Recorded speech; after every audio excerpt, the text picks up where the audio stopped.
यवतमाळ शहरातील सुयोग नगर येथे शंतनू अरविंद देशमुख वय वर्ष 32 हा आपल्या पत्नीसह राहत होता। शंतनू हा शहरातील सनराइज इंग्लिश मीडियम स्कूलमध्ये कार्यरत होता, तर त्याची पत्नी निधी शंतनू देशमुख ही मुख्याध्यापक पदावर कार्यरत होती। विवाह व्हायचे होते। शंतनू हा शिक्षक नेते अरविंद देशमुख यांचा मुलगा असून तो राऊतनगर येथे राहत होता, तर निधी तिवारी शहरातील शिंदे नगरात वास्तव्यास होती। ते दोघे एकाच शाळेत कार्यरत होते, त्यामुळे त्यांची ओळख झाली। ओळखीचे रूपांतर मैत्रीत आणि त्यानंतर पुढे प्रेमात झाले।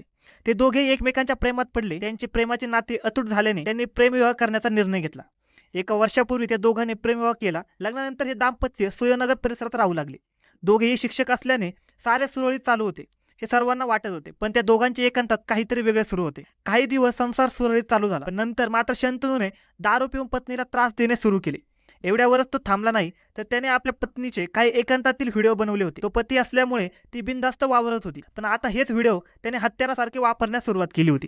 ते अश्लील व्हिडिओ सोशल मीडियावर व्हायरल करतो अशी धमकी देऊन ती पैशाची मागणी करत असल्यामुळे ती अस्वस्थ झाली होती।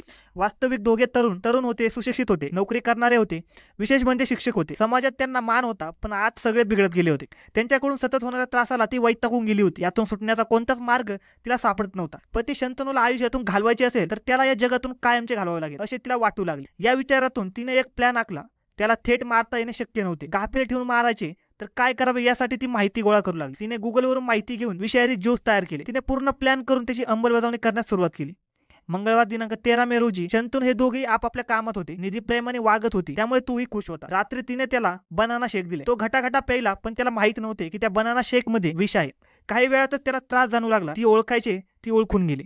तिने त्याला बेडरूम मध्ये झोपण्याचा सल्ला दिला। तो शांतपणे झोपला आणि काही वेळातच संपूर्ण शरीरात विष पसरल्याने त्याचा मृत्यू झाला। तो तर मरून पडला, पण आता मृतदेहाची करायची काय हा मोठा प्रश्न होता, कारण मृतदेह सापडला तर विष पोटात गेल्याने मृत्यू झाल्याची उघडकीस येणार होते। त्यामुळे या प्रकरणाचा कोणताच पुरावा मागे राहू नये असे तिला वाटत होते। त्यासाठी तिने दुसरा प्लॅन केला।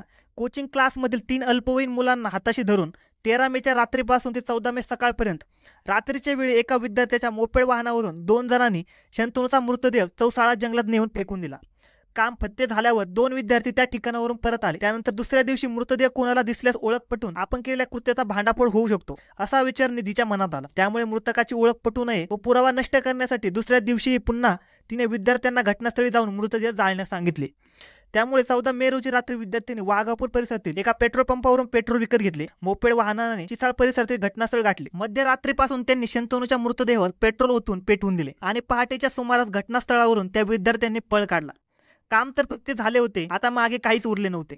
गुरुवार दिनांक 15 मे 2025 रोजी किटाकापरा रोड चौसाळा जंगल परिसरात चौसाळा ते किटाकापरा रोड पासून 32 फूट असलेल्या खोलगट जागेवर अंदाजे 30 ते 40 वयोगटातील अनोळखी पुरुष जातीचा मृतदेह, वजन अंदाजे 60 ते 65 वर्ष, उंची 5 फूट 8 इंच, अर्धवट जळलेल्या स्थितीत, अंगात कथिया रंगाचा फुलबाईचा शर्ट, कथिया रंगाची अंडरवेअर, पॅन्ट नसलेला अशा वर्णनाच्या इसमास कोणीतरी मारून व अर्धवट जाळून पुरावा नष्ट करण्याच्या उद्देशाने फेकून दिल्याचे दिसून आले। या घटनेची माहिती मिळताच पोलीस अधीक्षक त्या घटनास्थळी तात्काळ पोहोचले। घटनास्थळी रवाना झाल्यानंतर पोलीस निरीक्षक यांनी तपास सुरू केला। घटनास्थळी कोणताही स्पष्ट पुरावा नव्हता, ना मोबाईल, ना ओळखपत्र, ना प्रत्यक्षदर्शी।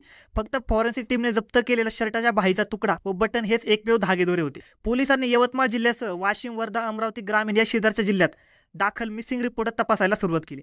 याच दरम्यान गोपनीय माहिती मिळाली की शंतनू अरविंद देशमुख हा दिनांक 13 मे पासून बेपत्ता असून तो सनराइज स्कूलमध्ये शिक्षक होता। या माहितीच्या आधारे पोलिसांनी शंतनूच्या मित्रांकडून माहिती घेतली। त्याच्या एका सहकारी सुजित भानकर याने जळालेल्या शर्टाच्या तुकड्याचे फोटो पाहून तो शर्ट शंतनूचा असल्याचे सांगितले। त्यानंतर पोलिसांनी शंतनूच्या घरी सुयोग येथे जाऊन चौकशी केली। त्याची पत्नी निधी देशमुख हिला विचारले असता तिने पती 13 तारखेला घर सोडून गेल्याचे सांगितले।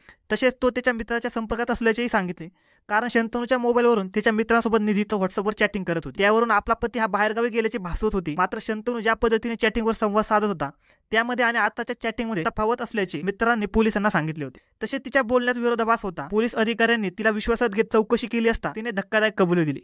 शंतनूने सतत दारूच्या नशेत शिवीगाळ व मारहाण करणे, पैसे मागणे, मागील महिन्यापासून अश्लील व्हिडिओ व्हायरल करण्याची धमकी देणे याला कंटाळून मी 13 मे रोजी सकाळी त्याला विष घालून बनवलेला बनाना शेक पाजला आणि त्यातूनच त्याचा मृत्यू झाला।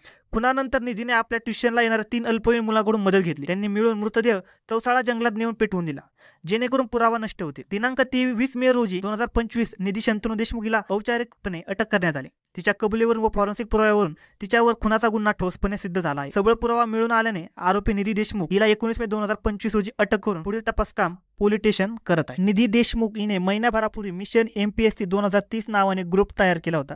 या माध्यमातून मुलांना रात्री 3 वाजता कॉल करून विद्यार्थ्यांना उठवत होती। त्यानंतर विद्यार्थ्यांना अभ्यास करण्यासाठी असाइनमेंट देत होती। त्यामुळे चांगल्या कुटुंबातील पालक व विद्यार्थ्यांचा विश्वास जिंकला होता। तसेच PMO कार्यालयात PRO म्हणून असल्याची बतावणी करत होती। निधी देशमुखकडे काही विद्यार्थी शिकवणीकरता जात होते। त्या विद्यार्थ्यांपैकी 3 विद्यार्थ्यांची मदत घेऊन पतीचा खून केल्यानंतर मृतदेहाची विल्हेवाट लावण्यासाठी मदत घेतल्याची उघडकीस आली। पोलिसांनी केलेल्या तपासामुळे गुंतागुंत प्रकरणाचा उलगडा झाला। धन्यवाद मित्रांनो, अशाच नवनवीन मराठी क्राईम स्टोरीज पाहण्यासाठी आजच आपला YouTube चॅनल क्राईम कट्टा याला सबस्क्राईब करा आणि या घटनेबद्दल तुमचे काय मत आहे हे आम्हाला कमेंटमध्ये नक्की कळवा। धन्यवाद।